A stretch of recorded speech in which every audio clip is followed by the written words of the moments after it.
تو امام ابو حنیفہ، امام مالک، امام شافعی، امام احمد بن حنبل، غوث العظم اور خواجہ غریب نواز اور خواجہ بہاؤالدین نقشبند اور خواجہ شہاب الدین سہروردی کے پیر و مرشد اور سیدنا علی بن عثمان اور سیدنا عبد الشکور سالمی رحمۃ اللہ تعالی اجمعین، یہ سارے 1400 سال میں غلط تھے۔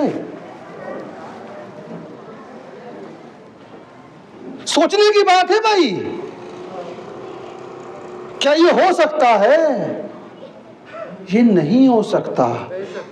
یہ جو افضلیت کا مقام ہے، اب سمجھ لیجئے راز کھلے گا۔ یہ افضلیت کس چیز کی؟ کثرت روایت کی؟ تو حضرت ابو بکر صدیق رضی اللہ عنہ سے زیادہ حدیث روایت کی حضرت ابو ہریرہ رضی اللہ عنہ نے۔ نسب کی تو سیدنا علی مرتضی رضی اللہ عنہ کے جد اور نبی کریم صلی اللہ علیہ وسلم کے جد ایک، حضور کے داماد۔ حضور نے فرمایا میرے بعد کوئی نبی ہو تو یہ نہیں ہوتا، تو یہ نہیں فرمایا ابو بکر ہوتے، یہ نہیں فرمایا علی ہوتے، فرمایا کون ہوتا؟ عمر۔ تو یہ کس بات کی افضلیت ہے پھر؟ 17 حدیث روایت کی افضلیت ہے خاص قرب الہی اور ولایت کی۔ یہ جو افضلیت ہے یہ میں اپنے گھر سے نہیں بول رہا، ہماری کہ ہم تو ناقل ہیں، ہم تو علماء کے غلام اور خادم ہیں۔ یہ راز کا انکشاف کتنے کیا؟ صوفیوں کے سردار خاتم الولی، جو حضور کے امت میں جو ولیوں کے خاتم ہوئے، سیدنا ابن عربی رحمت اللہ علیہ، سبحان اللہ سبحان، سیدنا محی الدین ابن عربی رحمت اللہ علیہ، سیدنا امام غزالی رحمت اللہ علیہ، سیدنا عبد الوہاب شرانی رحمت اللہ علیہ، یہ تصوف کے امام گزرے ہیں۔ اور مجھے بتانے کی ضرورت نہیں کہ سیدنا محی الدین ابن عربی رحمت اللہ علیہ کا کیا مقام ہے۔ وہ لکھتے ہیں کہ یہ جو افضلیت ہے یہ دراصل قرب خاص اور ولایت کی ہے، کہ اس مقام میں، وہ اس مرتبے میں، اس افضلیت میں وہ اللہ تعالیٰ کے اتنے قریب ہے، قرب خاص ہے کہ وہاں کوئی نہیں پہنچ سکتا۔ سبحان اللہ سبحان اللہ، ماشاءاللہ ماشاءاللہ۔ اور پھر اس کو واضح کیا سیدنا ابو الحسن نوری مارحروی رحمت اللہ علیہ نے اور سیدنا اعلیٰ حضرت نے مطبع القمرین نے، کہا یہ قرب خاص ہے، لیکن اس حضور کے امت میں ولایت کو جاری کرنے کی ذمہ داری اور عہدہ علی مرتضیٰ کو دیا گیا۔ سبحان اللہ سبحان اللہ۔ کیا ہے یہ اللہ اکبر، ان تمام علماء اہل سنت کی قبروں کو اپنے حبیب کے نور سے منور فرمائے۔ کہا جہاں افضلیت کا مقام ہے، کیا فرمایا کہ اللہ کا خاص قرب الہی وہ سیدنا ابو بکر صدیق رضی اللہ عنہ کے ساتھ کوئی نہیں پہنچ سکتا، اور اصل مقام تو تقویٰ کا ہے، کہا اس میں کوئی ان کے قریب نہیں پہنچ سکتا۔ لیکن دنیا میں روحانیت کا کام کرنے کی ذمہ داری کس کو دی گئی؟ مولا علی۔ اور کیا 2 مثالیں دی، اور ایسی مثال سن کر دودھ اور پانی الگ ہو جائے گا، دودھ اور پانی الگ ہو جائے گا۔ فرمایا یہ بتائیے، حضرت علی مرتضیٰ رضی اللہ عنہ کے خلیفہ ہیں حضرت حسن بصری، ہے نا، رضی اللہ عنہ ان کے خلیفہ، اور سیدنا امام حسین بھی ہیں رضی اللہ عنہ، اور سیدنا امام حسن مجتبی بھی ہیں، ہے نا، رضی اللہ عنہ۔ فرمایا لیکن طریقت کا، تصوف کا معاملہ کس سے زیادہ چلا؟ کچھ جواب دیا، سیدنا خواجہ حسن بصری سے۔ فرمایا لیکن اس تصوف اور طریقت کے زیادہ معاملے چلنے کی وجہ سے ان کا مقام حسنین کریمین سے زیادہ نہیں ہو گیا۔ کیا دلیل دی ہے؟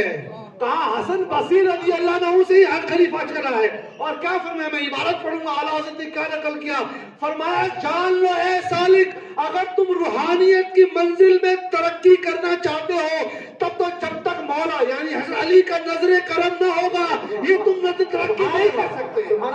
پتہ لگا یہ خانقاہوں میں حضرت علی کی جو ذکر ہوتی ہے، جو خانقاہوں میں حضرت علی کی محبت پلائی جاتی ہے، اس کا قطعی یہ مطلب نہیں ہے کہ سیدنا ابو بکر صدیق رضی اللہ عنہ سے ان کا مقام افضل ہے، نہ نہ نہ نہ، قرب الہی، قرب خاص ہے اور دنیا میں روحانیت کے مقام میں عہدہ سیدنا علی رضی اللہ عنہ کو دیا گیا. نعرہ تکبیر، نعرہ رسالت. ایک لمحہ سبحان اللہ. غار ہرا، غار ثور میں سیدنا ابوبکر صدیق رضی اللہ عنہ، بعض روایتوں میں یہ حدیث نہیں ہے، بعض روایتوں میں ہے کہ ان کے دل میں ایک ایسی چیز تھی جس کا کوئی برابری نہیں کر سکتا.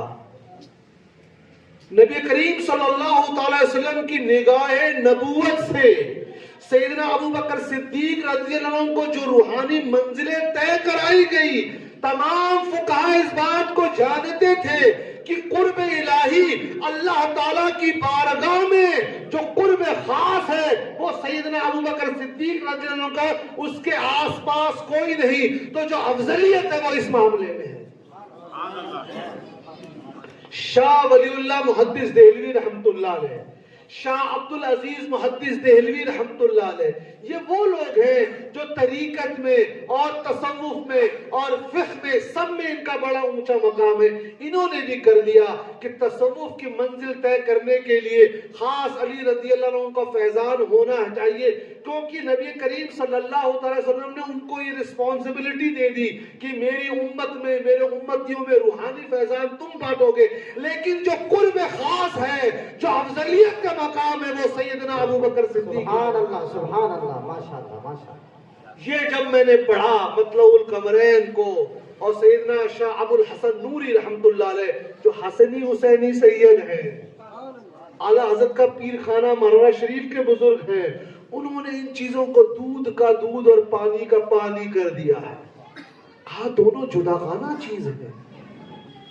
حضرت علی سے ہماری بے پناہ محبت ہے، حضرت عمر سے بے پناہ محبت ہے، حضرت عثمان غنی سے بے پناہ محبت ہے رضوان اللہ تعالی، لیکن افضلیت کا مقام سیدنا ابوبکر صدیق رضی اللہ عنہ. سبحان اللہ. وہاں کوئی پہنچ نہیں سکتا حضور کے امتیوں میں.